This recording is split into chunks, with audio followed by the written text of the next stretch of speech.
Hey, everybody, welcome to episode number 117. Jeff's in for this one. I'm going to kind of give you guys a rundown on what we got coming up for the spring as far as our properties go, food plots, kind of plans, and then rolling into next year. Getting into a lot of that stuff, shed hunting plans, all kinds of off-season fun. So let's get into it on 117.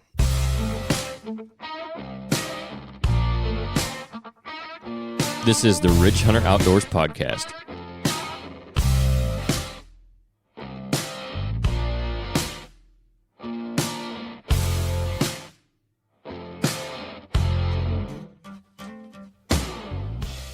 You're back. I am. There's only been 4 episodes. Not with a vengeance, so I'm just back. It's only been 4 episodes since you've been on. Is that all? End of the season campfire was 113. Yeah. We got to talk about all the fun we had this past year. Yeah. Tried to have. How I got, dethroned. Yeah. Yeah, you have to be on the throne at some point to be dethroned, right? Well, I was there for the first few episodes. Yeah, okay. So anyway, we're like I said in the intro, we'll talk about what we got coming up because we're going to frost seed some clover this week. Hopefully. Yeah, hopefully. It's supposed to come in today, so the plan is to frost seed that this week. And you were talking about the plot already. Got some stuff greening up with this warmer weather. Yeah, I've got clover coming back, and actually, the deer are starting to hit it. I ain't got cameras up, but I can go up there and see where they're walking around and find some fresh clover where they've dipped the tops off of it. So they know it's there. Oh, yeah. They're ready for some good green stuff, and they've been working on it. And then, I had that milo planted out. We planted that milo last season there, and when we had this last go bout of snow, the deer really went in there and worked on that milo. Did they? Yeah. Good. I don't remember if it was maybe Friday's episode. I think a guy was asking about some alternates for late season stuff, like aside from brassicas and beans, of course, if you got the room to plant them. But milo is another one that I've mentioned because you can grow it in small places because the deer won't eat it till it goes to seed. Mm-hmm. And then, as long as it holds, they'll eat it all winter long. They hammered the stuff, what was left at the cabin, they hammered it. And I was wondering if they ever ended up eating much of yours because I figured they would. It just would be when they did it. Yeah. Yeah, they did after snow come on and everything else was covered up. Right. My milo stood, which milo will stand, Yeah. And they just walked through there and was eating on it, browsing on it. So. Mm-hmm. Yeah, that's one thing about the milo, too, is it stands through all that snow and the weather and stuff because that's actually what a lot of those screening blends are made of is sorghum, right? Different types of sorghum. So, yeah, it's really good for that. But I was wondering if they'd been in there and eating it yet. Yeah, they've been eating. They actually over by the pond, they've been bedding it. Have they? Yeah. Well, it was thicker there and had more foxtail grew up in it, and stuff. So, which that foxtail, it looked kind of junky, but. The foxtail gave good cover for the deer and even this winter, the rabbits and stuff. I got rabbits all over the place. I bet. So, yeah, and if anybody's listening and they want, like, what we're talking about, it's on our YouTube channel. We did a couple of videos that we went through the food plot and everything, and then you can kind of see what we're talking about, even from this past year. You can go all the way back and see when we started the food plot with the first Fry property vlog through the first year. But then last year, we had some more grass and weed issues, but like you said, it didn't hurt that much. And then the clover still looked really good, and the alfalfa and the chicory and all that. So, we'll get in there and frost seed some of that and make it look a lot better. Well, not a lot better, but it'll fill it out anyway. Yeah. Because it's going to be, how old's that plot now? 3 years? Yeah, this is the third year. Third year? Yeah. They say a lot of times you can plant clover, and you don't really have to do, as long as you keep up with mowing it, you don't necessarily have to do a lot with your soil or even a ton of frost seeding as long as you're mowing it. And it'll live for 4 to 5 years anyway, but we like to try to stay ahead of the curve and do some frost seeding in the first years too. Well, then last year too, it looked amazing. You couldn't ask for a better looking clover plot last spring. Then we hit that drought. Yeah. That hurt everything. It hurt everything. And then they was giving rain, and the clover was headed out, went to seed. I was getting anxious, was wanting to get it mowed. and spread that seed out and stuff. And so we went in there and mowed it, and we didn't get no rain. Yeah, lo and behold, it didn't rain. Yeah. And so, yeah, it hurt that clover. It stunted it, and it took it a while to come back out of it, actually. Yeah. So to go in there. It still had some young stuff that was coming up, but like the majority of it, like you're saying, that we mowed the tops off of was just, it stunted it and went dormant, really. Yeah. So now we'll go in there and frost seed it. There was a few holes that was in it, and, we'll frost seed it a little heavier right there and get those holes patched back in. But, I mean, I don't see that hurts anything to go in and frost seed every year. You keep new stuff coming up. And so. Worst thing that's going to happen is that seed's just going to lay there underneath of everything and not get sunlight, And then if something happens, then you got seed underneath of it. A lot of times that will still grow. So that's why we like to do it. But we're going to do some of that. I've got some of that to do on several of our client properties, frost seeding as well. And then I'm going to do some of it there at the cabin where I would normally just wait and plant brassicas. I'm going to plant the clover. That way, if it does get dry in the fall again, I at least still have the clover, hopefully. Yeah. If it looks like it's going to be wet, I can always disc that under because that's a ton of nitrogen, which the brassicas really like, so they work well together. And then that'll, at least if it is going to be really dry again, I'll still have some green stuff. So anywhere I'm going to put green stuff, I'll put the clover. But then if you don't know, the frost seeding, some guys I think get a little bit confused by the verbiage of it, but essentially it's just broadcasting the clover while you're still getting frost. Because what happens is the soil freezes and it thaws out and it works that seed down. Because clover seed doesn't have to be really a half-inch deep. It's too deep. Right. So you just get it on there, let the freezing and thawing do the work, and then it comes up when it gets warm enough to germinate. So that's the idea behind the frost seeding of it. But we got some of that to do this week. Shed hunting, too, I'm going to try to get out. We got the Iowa show coming up Friday, Saturday, Sunday. For those of you that are going to be there, stop by and see us. We'll be at booth A20. Jeff isn't going to make it this year, but me and Dad and Blake, I think, will be up there at that show. The following weekend, we'll be at the Illinois show. Got to figure out our booth numbers on that. I think they got changed. But anyway, that'll be that following Friday, Saturday, Sunday. We'll be up there for that one too. So if you guys are looking for your own piece of ground to manage and hunt, Rodney Hawkins is the guy you need to talk to. He grew up hunting and fishing in Southern Illinois, and he's now putting that love for the outdoors into selling recreational properties as a land specialist with Midwest Farm and Land. Midwest Farm and Land isn't your average real estate company. They do residential properties, but they also do a ton of recreational property sales as well. Rodney himself sold over $7 million worth of properties last year alone. They've got agents like him all over Illinois, so they're really a local company with a national reach. For more info on them, what might be available, or even getting your property listed if you're looking to get rid of one and maybe get into something else, you can contact Rodney directly at 618-925-3153, and he'll get you taken care of. He's also got his own company called RHO Outdoors that currently has products from Radix Hunting, Tactacam trail cameras, Camo Dust, and he's adding new stuff all the time. So if you're interested in any of that, go over to their Facebook page, RHO Outdoors. Email them at rhoutdoors@yahoo.com. Or again, just call Rodney directly at 618-925-3153. In between there, I'm going to try to do some shed hunting. Are you? Yeah, it's getting that time. I've talked to a lot of guys that still say they've got a majority of the deer that haven't dropped yet, so I'm not getting too antsy about getting out there right now. And really the reason for that is, especially like there at the cabin, if I can get 2 or 3 guys out there, we can comb 10 acres pretty good. Mm-hmm. And if we wait long enough, we can just do it once. Yep. Looking for sheds at least. Yep. So I'm going to wait till, I think, honestly, by next week, or if not, then the following week, there should be, majority of them should be dropped probably. I went last Wednesday. Yeah. That real warm day we had. Mm-hmm.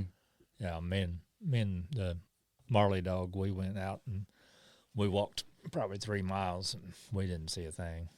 That's when you found your old stand, right? Yeah, that's when I found my old stand. We were talking about that when we went over and did the Up for Discussion podcast. Oh, really? They were talking about how their old stands they used to make and stuff, and I had mentioned that you guys talked about using the TV towers with the plywood on top, and I said you had found your old one. You're talking about just fixing it up for this year. Mm-hmm. Yeah. Yeah. I had modified it. I'd come up and we'd just bolt a piece of plywood to the top of it, and put a dog chain underneath of it with turnbuckles, to tighten it up to the tree, and there right. it was. Well, weather and stuff and how that it'd warp and so I had the bright idea. I got some 2x4s, and I'd build a frame around it, and then had some, I don't know what the technical term was, but it'd be like a gable or something, for added support. And boy, I painted them all up and stuff, and put plywood on it with indoor-outdoor carpeting. I mean, I was top notch. Oh yeah, and of course, high roller. It took 6 of us to hoist it up into the tree, but yeah, we got it up there, and instead of dog chain, I had a 3/8 cable, so wasn't worried about that breaking. And yeah, it worked good. And Lord, I'd forgot all about that stand. I stumbled across there Wednesday, and there was the TV tire with the framework still good. It hadn't rotted or nothing. Yep. The plywood was gone, but yeah. Yeah, I'm sure everything's ate that. Yeah. But it looked like it's in a pretty good spot, too, from where you was talking about it. Yeah, it's right there, the real narrow pinch point, probably about 40 yards wide, and I have access to it from the creek. Yeah. I can walk down the bottom of the creek and then just climb up the creek bank right there to it. Which is as close to coming in underground as you can get.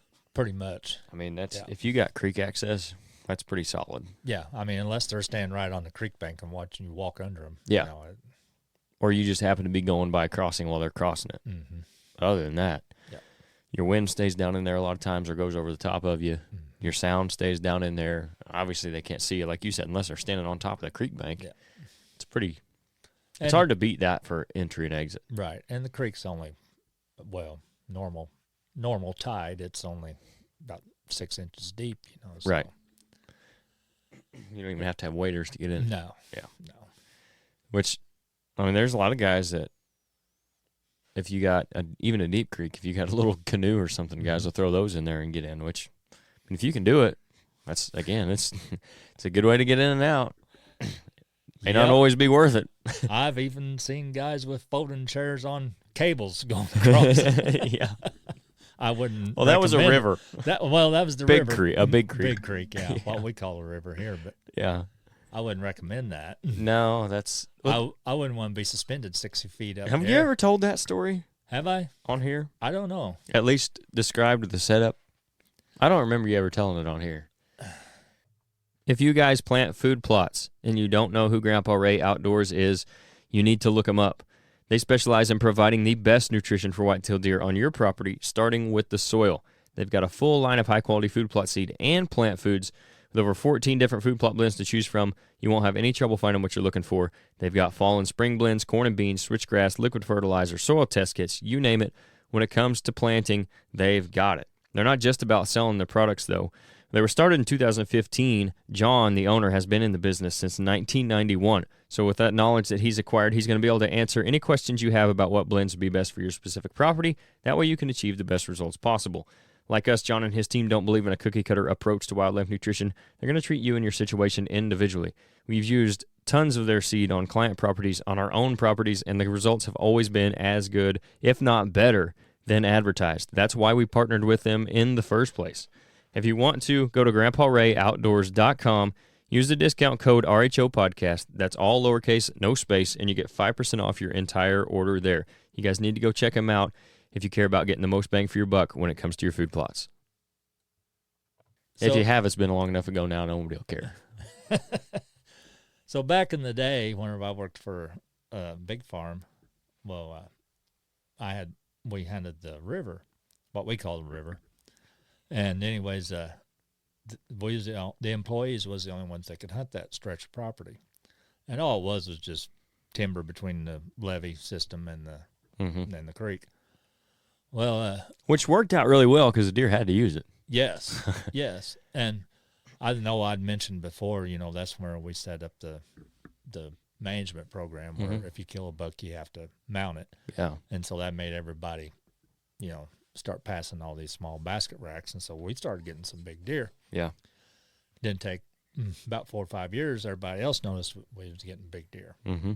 Well, one farmer on the other side of the river owned property, but the actual property the way the property lines was, it come across on our side. So he had like 10 acres of timber. I don't even know if it was 10 acres, probably not even that much, on our side of the creek, but, you know, still inside the levee. Mm-hmm. Well, he had this guy that was leasing it from him. He was a seed salesman is what he was, so he probably wasn't even leasing it. But anyways, they'd worked out a deal, and he had permission to hunt his property. Well, he wanted to hunt on our side. He didn't want to hunt the other 40 acres of timber on the other side. He had to be on our side. Well, yeah. And so he'd come across our property to get to it. Well, the farm manager ran him off. Mm-hmm. Told him that he couldn't come across our ground to get to it. And he said, well, I got to have access to it. I have a right to hunt it. And he said, well, you can cross the creek. He said, well, it's too deep. He said, I guess you swim. I don't know. But you're not coming across Figure it out. Yeah, you know, figure it out. That's your access. And so, lo and behold, I went down there. We was hunting, and we heard something, and we looked up and looked down the river. They had strung a cable across the river. Now, mind you, the river bank, it's about, I'm going to say it's a good 40 feet high above the water, if not more. Yeah. You know, and they had strung a cable from one tree on one side, clear across the river bank to the other one, and it was taut. Mm-hmm. You know, it was a tight cable. You could almost play banjo music on it. And so, anyways, and it was probably 6 feet up, you know, off the ground. Mm-hmm. And they had some type of a trolley system, like pulleys with a hook, and they had a folding metal chair strapped to it. And they would sit in that chair, and they would pull themselves across the river. So they're about, I'm going to say, 45 feet up above the water. Yeah. In a folding metal chair on just one strap, you know, so they're free swinging with whatever, trying to carry their camera equipment because they was going to be self-videographers, you know, and stuff. And that was back when the camera equipment was big. Right. You know, you wasn't not like what we got now. Yeah, you was packing in actual TV cameras. Yeah. You know, and so they was packing in those and their climbing stands and all this stuff, and across the river on that thing. And I seen what they was doing. They'd tie their equipment to the bottom of the folding chair because they was doing hand over hand pulling themselves across. Right. Well, it's probably 100 foot that they had to go from one side to the other. From one side to the other. It's like, holy cow. They are just intent on hunting this side. That's dedicated at the very least. Yes. And then they did kill some deer in there. And the river was up one time, and we heard them in there hollering and stuff, and so we went and investigated. Me and my buddy did. They killed a deer, a nice big, it's probably a 155-inch deer, and they was trying to figure out how they was going to get it back across the river. And so we was talking to them, and I was like, well, how you going to do it? And they had a bunch of cheesecloth and stuff, so they decided the best way was to cape it out, quarter it up, and take it across one piece at a time on that folding chair.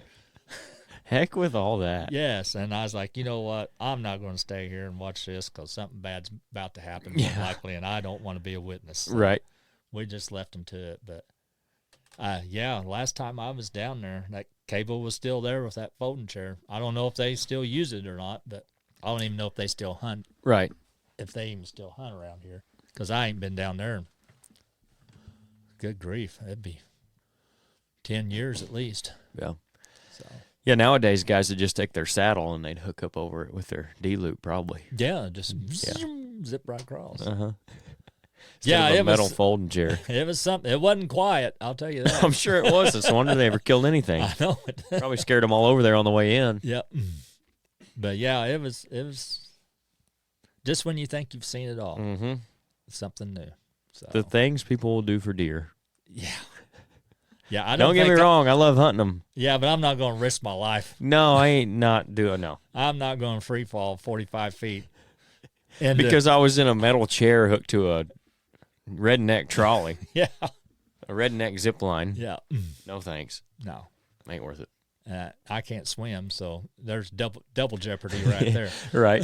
It's fall. Even if you hit the water, you're in bad shape. Yeah, if the fall didn't get me, well, I guess I'm going to drown. No, I'm not.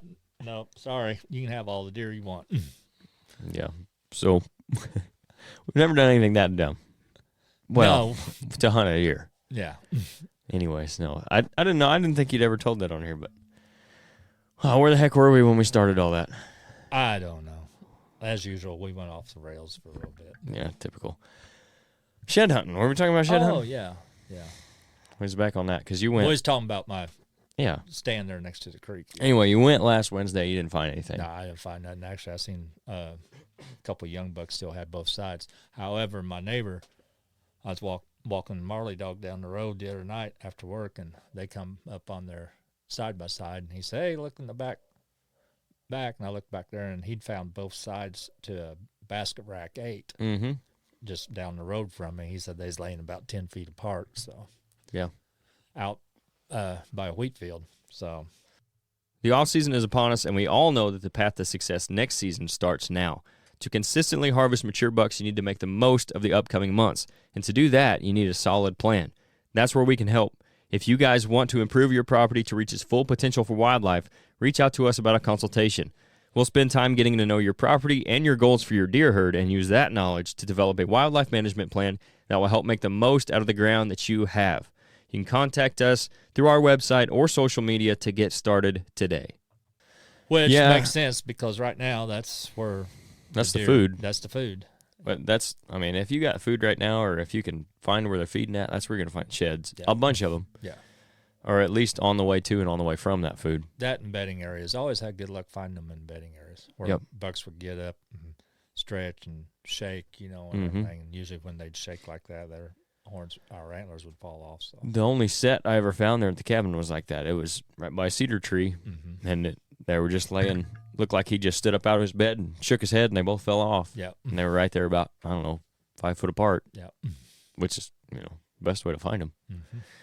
Other than like the shed buck, I found that one by itself, and then spent another day looking for the other one. Never did find it. Which it's hard knowing. Some of them will drop there at the same time, and other ones will drop one side, and they may hold on to the other one for quite a while after that. Yeah, especially if they're moving at any rate of speed, and they drop one, and then they could be 2 properties over by the time they drop the other one. My niece told me that the other night there by the house, she said a big buck, and she said he had one side. She called him an Elliot. Elliot? Yeah, off that. Oh, yeah, off of open season? Open season, that's what it was, yeah.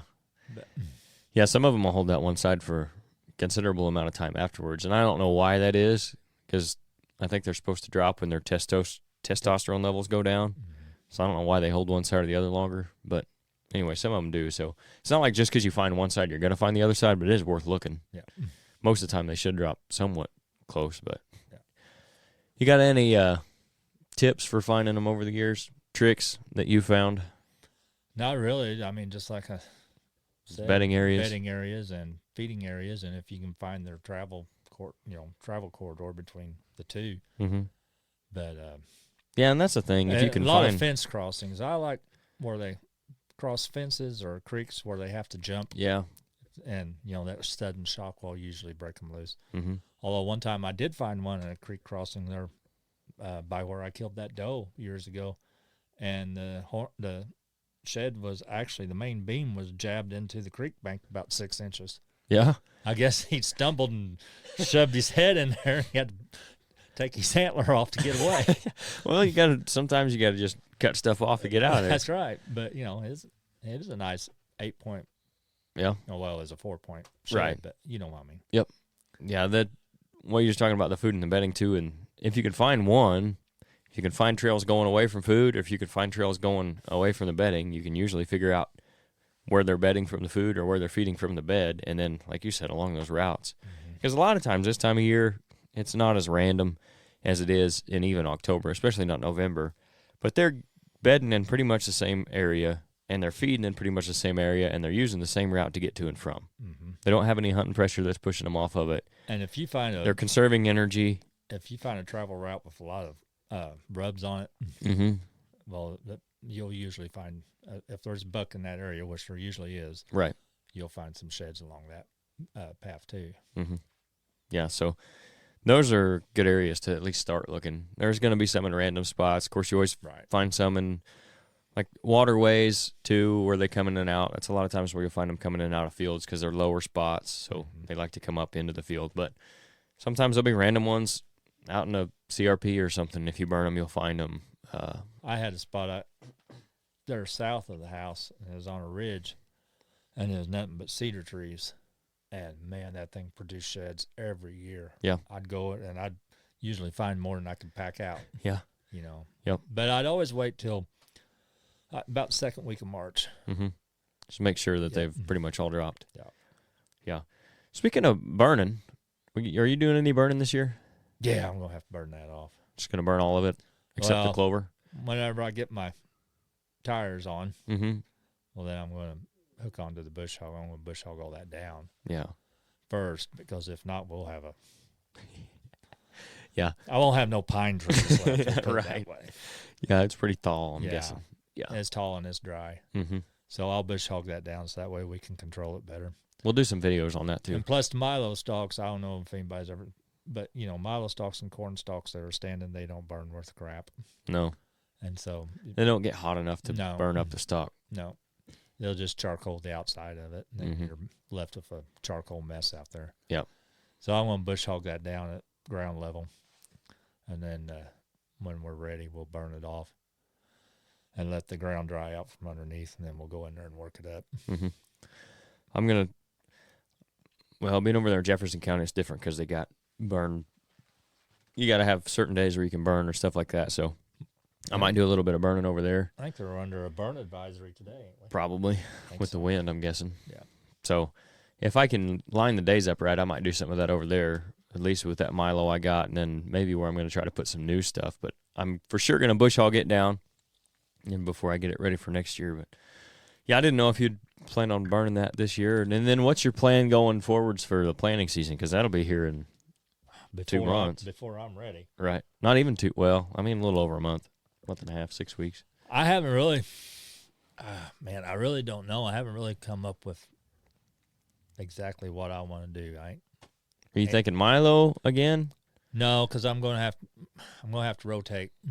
Yeah. And thinking beans again? I'm thinking beans again, and may save that one corner for either some Grandpa Ray's stuff there by the pond. Mm-hmm. Like we did before. Yeah. May try that inner sanctum or something right there. Yeah, just give them, because that'll have the clover in it, but it'll also give them that kale that they tend, at least what we've seen, they really like it. So, or I may just go with wheat. Yeah, you know, give them something that'll stay green all winter long. Mm-hmm. My main project or whatever on the food plot this year, and I've been doing a lot of, I don't know if you call it research, but I've been looking online a lot. I'm trying to come up with something that I like for a screening. Mm-hmm. And I think I've stumbled across a product. I'm not going to name it but I'm going to try it out this year, see how it works. Yeah. If it works like I want it to, well then, right. We'll let you know. But and basically that's going to take place of the planting the corn for the screening every year. Right? Yes. That's the idea. Yeah. Because it worked great the first year, but then last year didn't grow very good. No. And we didn't have much screening as we wanted. No. And so, anyways, yeah, I'm going to go to that and try that this year, see how that works out. And that'll be your outside border. That'll be my outside border. Along with that strip of switchgrass that's in there. Yeah, and I might plant some strip of Sudan grass or Egyptian wheat inside of that. Mm-hmm. I'm basically going to try different screens and see what I like best. Yeah. I mean, they're all annuals. Every one of them you're going to have to plant every year. Mm-hmm. But I just want to see which one I like best and what one I want to stick with. Yeah. I like the idea of the beans, too, because we can spray those and get control of the weeds again. Yeah. Oh, absolutely. And, yeah, on the inside there, I'm not going to mess with corn. Mm-hmm. And then if we go back to milo, put it on 15-inch rows. I think if we spray some pre-emergent, that would help too. But even like just what I did at the cabin there this year, really high population on 15-inch rows at the right time, right timing where it's going to get the rain, it outcompeted most of Like, well, you saw it. It was pretty clean stand-up Milo, so yeah. I think that's probably the way to go for deer especially. Yep, and we're going, well, where I go plant that grass for screening, we're going to have, they recommend a certain pre-emergent to spray down. Yeah. See if we can't get some of that and put that down before, when we're planting and stuff. So right. But, yeah, I mean, basically that's it. And like I said, beans, try to put beans in there. They hit the beans hard last year, the standing beans. And put beans in there for the deer and do a little bit of weed control that way too. Yeah. And that is a situation where we can get away with, what is it, a half acre of beans? Yeah, probably. Because there's so much ag directly adjacent to that plot, plus the clover. They don't hit them as hard. The rabbits were harder on them than the deer were when they were growing. Oh, goodness, yes. So it's one of those special circumstances where we can get away with planting a smaller amount of beans, which is something, and there's a lot of browse in your woods. Yeah. That makes a big difference too. Yeah. Between that, the ag all around it takes a lot of pressure off the beans through the growing season, and then they're there in the late season when they can eat them. So that's something like, even I was talking about what that guy asked Friday, if you have a smaller space, you can still use beans if this, and this line up. So your natural browse is good if you have ag around you. If you've got a farmer that's planting 200 acres of beans right next to you, you might be able to get away with it. Right. And then the next year, if you stay on their rotation. If you want to plant corn or even milo, then obviously you're going to be able to do the milo, like we said, and then you can stay on their bean rotation and save your beans for the late season. Yep. It tends to work out there at your plot that way. I'd like to get it. What my goal is, if I can get the screening working like I want it to, what I'd like to do is like one side of the plot have milo one year and beans on the other side that year, and then the next year flip them. Because, the beans put nitrogen back in the ground. Yep. Milo takes nitrogen out. Milo and corn both takes nitrogen out. And so if we can rotate back and forth like that, that's my goal to get to. I don't know if I'll get to that point, but right. This year the main focus is your screening, right? Right now, yeah, my main focus. Or figuring out at least if this is going to work or not. And then if it doesn't, next year we try something different. Yeah.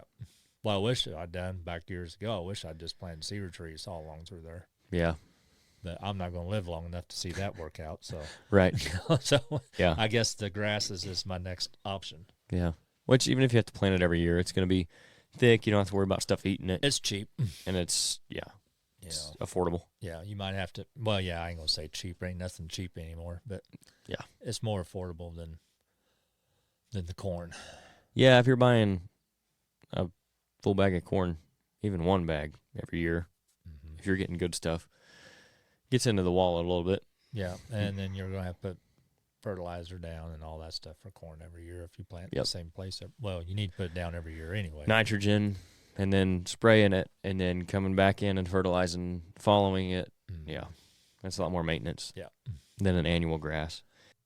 Hey, everybody, I appreciate you tuning in for another episode. If you don't already, go over to Instagram and Facebook and give us a follow at Ridgehunteroutdoors. We also have a private Facebook group called Ridge Hunter Nation where you guys can have some input on the show. You can ask us questions. You can ask upcoming guests questions. You can tell us who you want us to have on and what you want us to talk about. And on top of all that, just use it as a regular hunting group. Share your stories, your success, pictures, your failures, whatever it is. That's all at Ridge Hunter Nation on Facebook. Our website is ridgehunteroutdoors.com. That's where you're going to find more info on the consulting and management services that we provide.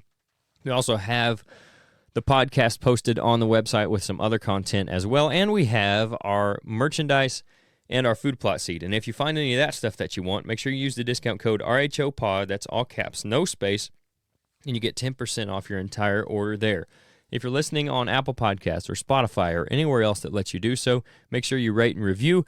That helps us, and give us a follow there too. YouTube, our channel is Ridge Hunter Outdoors. You can subscribe to that, hit the notification bell so you know when everything comes out. The podcast will be posted there, as is our Fall Pursuit show, which we'll have more of coming up next season. You guys can go back and rewatch everything that we did this year. We had 10 episodes on that. We're hopefully going to do some turkey hunting this spring, and of course we'll have all our off-season content on YouTube as well. So thanks to everybody who already does follow and subscribe. If you don't, make sure you go do that. Now let's get back to the episode. Because annual grass, if you can get in there and and get it planted on a good seed bed. It's hopefully going to outcompete the weeds. Even if it don't, you can spray it with 2,4-D as it's coming up, and then you're good to go. Yeah, and we're going to get some or that pre-emergent like you were talking about. Right. And I'm going to go to the Redneck Walmart, Real King, and get some fertilizer. Yeah. Put down too, where we're preparing the seed bed and stuff. Yep. Kind of give it a little extra boost. So. Yeah, that reminds me, I got to check on some fertilizer stuff from one of the other places in town there.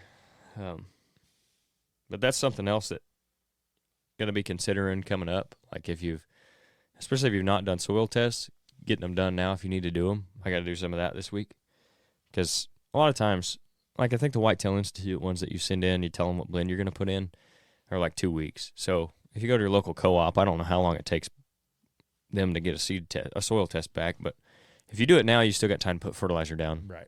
And a lot of times you can figure out what you're going to plant, and they'll be able to recommend this amount of every NP or K for what you're going to plant. So that's something, too, to be taken into consideration, is getting your soil test done, getting your fertilizer ordered, and getting it put down. Yeah.